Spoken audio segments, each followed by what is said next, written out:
Magandang araw mga kaibigan.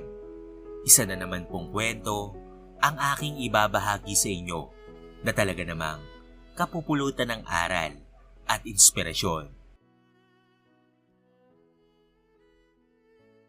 Karin, nasan ka na ba? Malalate na tayo sa first trip papuntang Baguio. Pagsasalita pa ni Grace sa telepono. Kasalukuyan na siya ngayong nakabihis ng Bagara dahil sa trip nilang dalawa ng kaibigang si Karin. Bata pa lang ay magkaibigan na ang dalawa. Halos lahat ng sikreto sa isa't isa ay alam nila.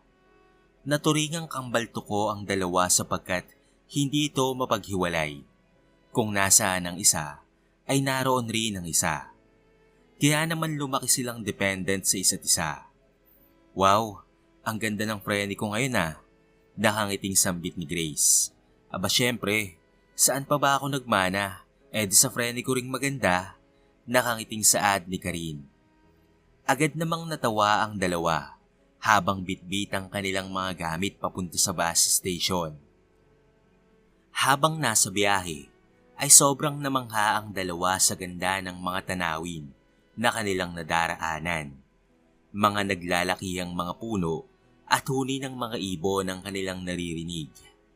Nang makarating na sila sa kanilang destinasyon, ay lalo silang namangha sa totoong ganda ng Baguio. Mga masasarap na pagkain, magandang pasyalan, at malamig na klima ang sumalubong kaagad sa kanila. Hindi maipinta ang tuwa sa mukha ng dalawa habang naliligo sa swimming pool ng hotel na kanilang pinag-stayan. Alam mo bang napakaswerte ko, Frenny, at ikaw ang naging best friend ko dahil palagi kang andyan na sumusuporta sa akin at nasisiguro kong wala ng taong kagaya mo sa ngayon. Napakabait, mapagkakatiwalaan at maaasahan. Ito lang ang tanging may papangako ko sa iyo, Frenny. Hindi ako magbabago sa iyo, promise ko yan. Tandaan mo yan ha. Seryosong tugon ni Karin. Ano ka ba naman, Frenny? Syempre no, walang kahit sino man ang maaaring makapaghiwalay sa ating dalawa. Itinuturing na rin kitang kapatid. Kaya kung may problema ka, problema ko na rin yun. Kung nasasaktan ka, nasasaktan rin ako. Ganyan ka ka-importante para sa akin, Frenny. Seryosong sambit naman ni Grace. Matapos ang napakahabang bakasyon ng dalawa, ay oras na para umuwi ng Maynila at magbalik sa kanilang trabaho. Habang naglalakad ang dalawa papunta sa bus station pa Maynila, ay bigla na lang nahulog ang daladalang souvenir item ni Karin. Nagkalat ito sa may daan, kaya naman mabilis niya itong pinulot. Ngunit isang matipuno at chinitong lalaki ang biglang lumapit sa kanya at tinulungan siya nitong magpulot. Miss, ito nga pala ang iba mong gamit na nahulog. May ngiting sabi ng lalaki. Thank you nga pala. Nauutal na pagkakasabi ni Karin. You're welcome, miss. By the way, ako nga pala si Jason Castro. Pwede mong malaman ang iyong pangalan, miss? If you don't mind. Sambit ng lalaki. At saka itinaas ang isang kamay para makipag-shake hands. Oh my gosh, ang gwapo naman itong nasa harapan ko. Pagsasalita pa ni Karin sa sarili. Habang nakatitig ng diretso sa lalaki. Bigla na lamang siyang nagbalik sa kanyang ulirat nang maalala ang sinabi nito. Ha? Ako nga pala si Karin Fuentes. Sige ha, mauna na ako. Hinihintay na kasi ako ng bus eh. Nice meeting you. Nauutal at kinakabahang sambit ng dalaga. Mabilis na umalis ang dalaga at sumakay na ng bus. At habang nasa loob na siya ng bus, ay bigla niyang narinig na nagsasalita si Grace. Ay sus, ano yung nakita ko kanina? Ang lagkit ng tingin mo dun sa lalaking tumulong sa iyo ah. Ano, tinamaan ka na ba ni Cupido? Pangaasar pa ng kaibigan. Ano ka ba naman, Frenny? Wala lang yun no.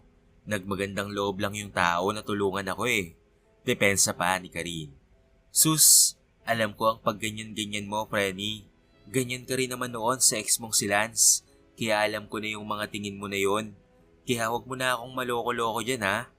Pangaasar ulit ni Grace. Basta, walang mali siya sa akin ang lahat ng yon. Sabit pa ni Karin. Ngunit sa totoo lang, Kinikilig talaga siya sa tagpo nilang iyon ng binata.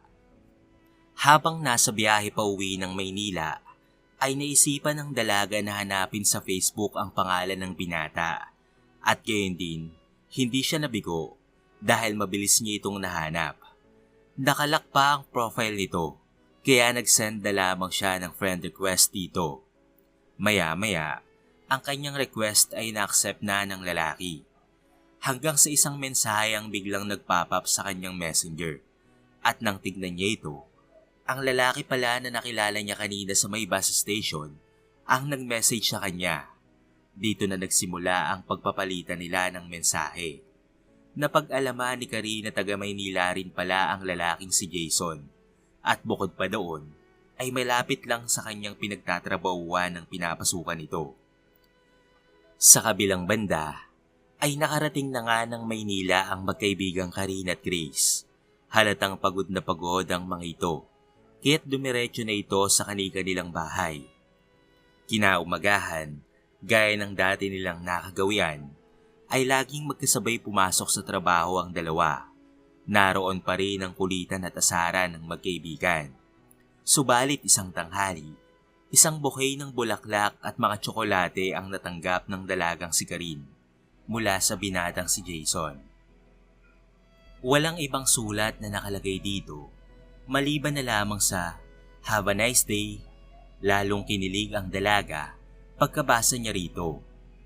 Gayunman, ay hindi yon nakalagpas sa paningin ng kaibigan niyang si Grace na nasa kabilang mesa lamang. Kitang-kita niya ang mga ngiti ni Karine habang hinahalik-halikan pa ang mga bulaklak. Uy, kinikilig siya. Nakangiti na may halong pangaasar na sambit ni Grace. Hindi joke. Preni, kung alam mo lang talaga yung nararamdaman ko ngayon.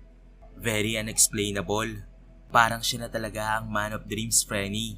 Yung sinabi ko sa'yo dati na matipulo at chinitong lalaki ang nais kong maging jowa, siya na ata yun. Basta pag nanligaw sa akin yung chinitong yon, sasagutin ko agad yun. Nakangiting sabi ni Karine. Oops. Preni, huwag masyadong padalos-dalos ha. Kilalanin mo munang maigi yung tao na yun bago ka magdesisyon. Remember you failed it before. Kaya huwag mong hayaan na at this time ay ma-failed ka na naman ulit. Pagpapayo pa ni Grace sa kaibigan. Basta Preni, kung manligaw talaga yun sa akin, ay sasagutin ko talaga siya. Pagmamatigas pa ng dalaga. Wala nang nagawa pa si Grace kung hindi ang umiling na lamang. Ganun pa man, ay tuloy-tuloy pa rin ang pagpapadala ng mga bulaklak ni Jason sa dalaga hanggang sa dumating na nga ang time na nanligaw na ito kay Karine. Gaya ng sinabi ng dalaga, ay agad niya itong sinagot na hindi man lamang inalam ang buong katauhan ng lalaki. Laging hatid sundo sa trabaho ang dalagang si Karine. Halos lahat ng kanyang oras at panahon ay binuhos niyang lahat kay Jason. Wala na siyang oras para sa kanyang kaibigang si Grace. Lagi na lang nag-iisa ang dalaga sa pagpunta at pag-uwi sa trabaho. At tuwing tanghalian naman, ay laging sa labas kumakain ng kaibigan, kasama ang nobyo nito. Kaya naiiwan na lamang siyang laging nag-iisa. Naaalala niya lagi ang mga panahon na sobrang saya pa nilang magkaibigan sa tuwing kumakain silang dalawa sa kanilang kantin. Tanging halakhak ng kaibigang si Karine ang kanyang naririnig noon, ngunit ngayon ay kalungkutan at katahimikan ang pumalit sa lahat ng iyon. Isang gabi habang namamasyal mag-isa si Grace, ay hindi sinasadyang nakita niya si Jason. May karga-karga itong bata na sa kanyang tansya ay nasa 3 taong gulang pa lamang ito. May kasama itong babae na nakahawak pa sa kanyang braso. Napakasaya nilang tignan na para bang isang pamilya. Ngunit para masagot ang lahat ng paghihinala ni Grace, ay tahimik at marahan niyang sinundan ng mga ito.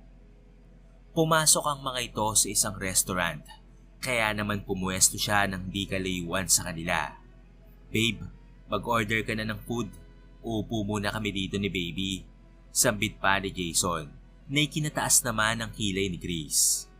Habang tumatayo ang babae, ay nakita ni Grace ang daliri nito na may suot-suot na wedding ring At ganoon rin naman ang manlolokong si Jason. Nakasuot rin ito ng wedding ring. Kumpirmadong mag-asawa nga ang dalawa. Kaya dali-daling umalis si Grace na dala-dala ang mga ebidensya na magpapatunay sa panlolokong ginawa ni Jason sa kanyang kaibigan.